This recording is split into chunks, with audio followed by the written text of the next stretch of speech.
Beberapa waktu yang lalu saya sempat kepikiran coy, bisa-bisanya HP di harga 7,5 juta punya spesifikasi yang sama dengan HP seharga 4 juta. Ya betul, Xiaomi 15T dengan HP ini, Poco X7 Pro.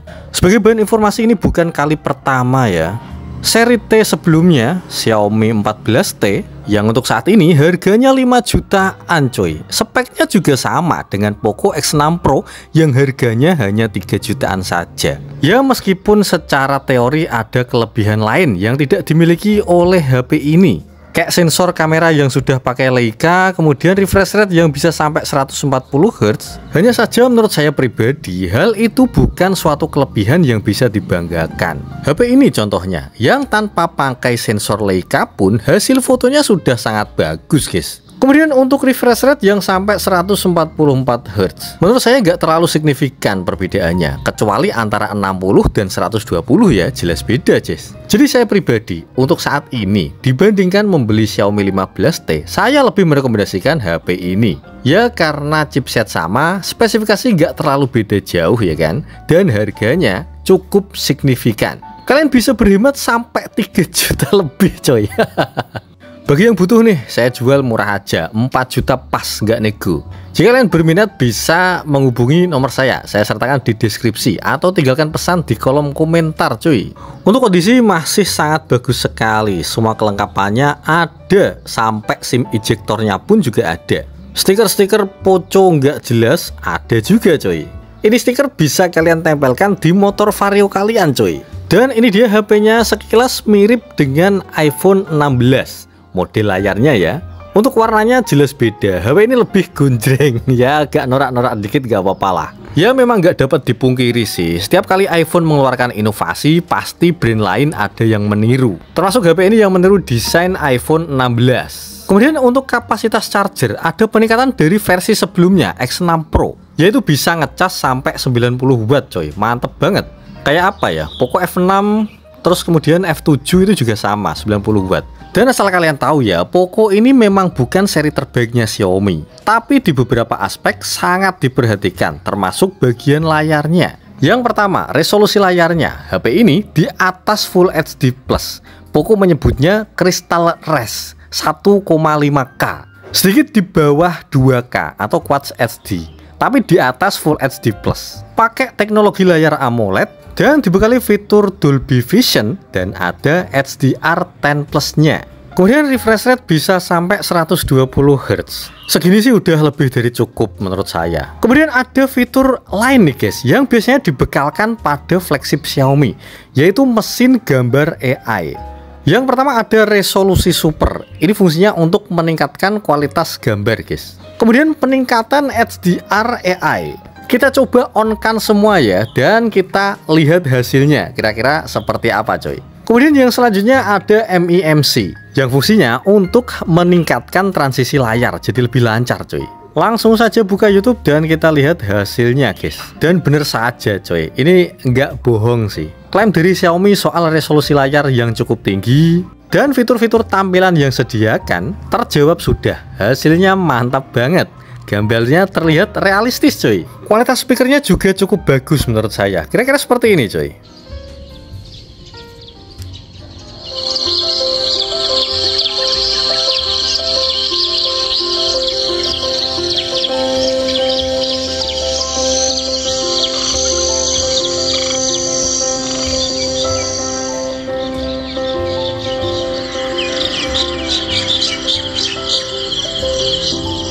Gimana guys menurut kalian? Mantep banget kan? Pengalaman visual seperti ini baru bisa kalian nikmati setelah kalian pindah perangkat coy. Jadi kalau perangkat lama kalian sekelas Redmi atau bukan flagship, pasti akan terlihat banget perbedaannya.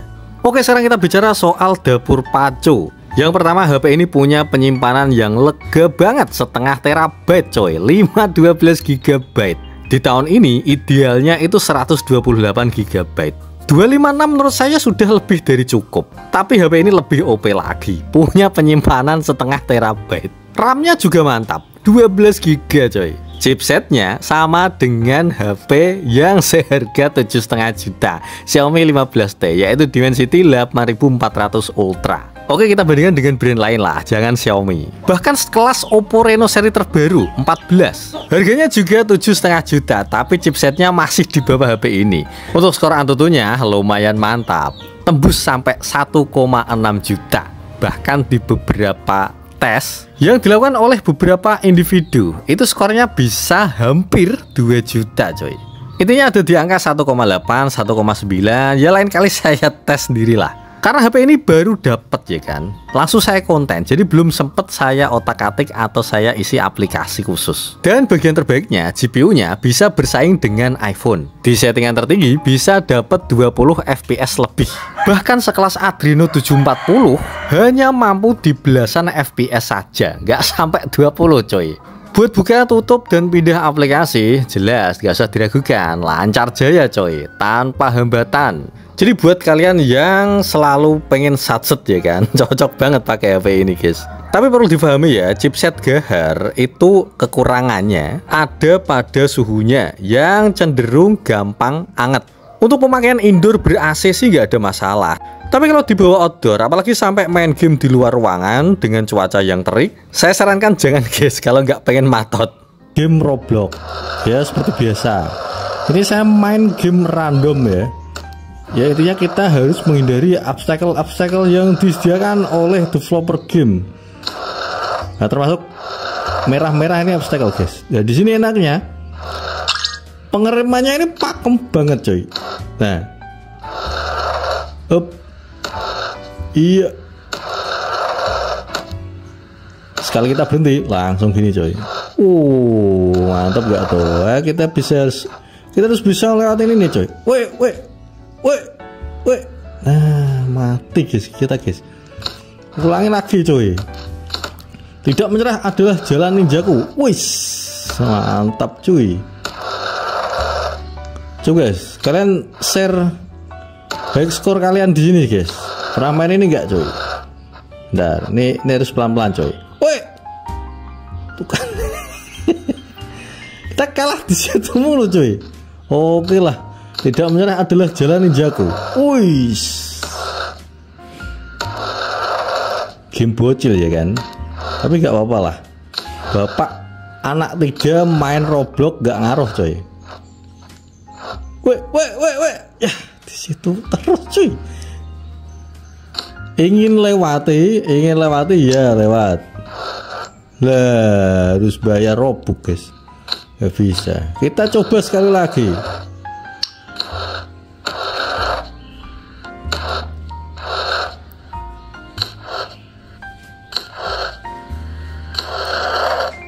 Kita baca mantranya sama-sama coy. Tidak menyerah adalah jalan ninjaku. Oke. Bisa guys. Oh mantap cuy. Harus sabar guys, pelan-pelan kita. Nah kan, itu caranya cuy. Wah, yang lain belum guys. Kita udah bisa cuy. Yang lain belum. Kita udah finish duluan.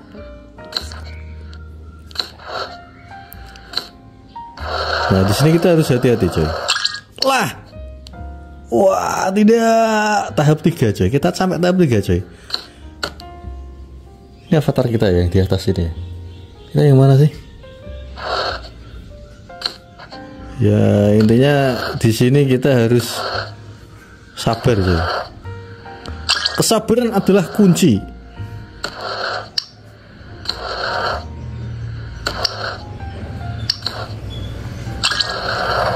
Main game sabar ya kan. Nggak punya uang juga sabar. Karena apa guys? Kesabaran adalah, ya betul, kesabaran adalah kunci. Hampir aja kalah kita cuy. Jauh banget kita guys. Wih jauh banget kita cuy. Wih, tahap 7 cuy. Cepet cuy. Ini lama-lama makin cepet kita skater kita cuy. Wush, yes, tahap 8 selesai. Jadi kita checkpoint di mana ini? Oh langsung di sini. Ini tahap 8, checkpoint tahap 8. Wush. Oke, gas terus ya guys ya. Ya. Ya gak bisa cuy, mati cuy, sudahlah. Oke, selanjutnya kita bahas soal kameranya. HP ini hanya punya 2 setup kamera saja, yaitu kamera utama dan kamera ultrawide. Ya gimana ya, memang hanya kedua lensa itu saja yang biasa digunakan ya kan. Informasi dari website sih ada OIS dan EIS-nya. Jadi harusnya untuk foto dan perekaman video mantap sih. Tapi coba kita lihat nanti hasilnya coy. By the way, setelah saya cek di menu kamera, ternyata HP ini masih belum support 60 fps di lensa ultrawide guys. Untuk hasil fotonya kira-kira seperti ini. Lensa utamanya sih mantap ya. Tapi saat switch ke lensa ultrawide, gambarnya jadi agak pucet guys. Ini lensa utama, coba kalian perhatikan, ini lensa ultrawide, sedikit lebih pucet ya kan. Ya saya maklumi sih, karena yang kebanyakan seperti itu. Hasil lensa utama selalu lebih baik daripada lensa ultrawide. Kemudian ini untuk perekaman videonya ya, saya set di 1080 60 fps dan hasilnya masih ndut-ndut coy. Meskipun kalau dilihat secara warnanya hasilnya cukup bagus, tapi saat saya switch di mode ultrawide justru kebalikannya. Videonya stabil, tapi gambarnya cenderung agak pucat. Begitu juga dengan kamera depannya. Cukup stabil, hasilnya agak pucat, dan nggak bisa di set di 60 fps.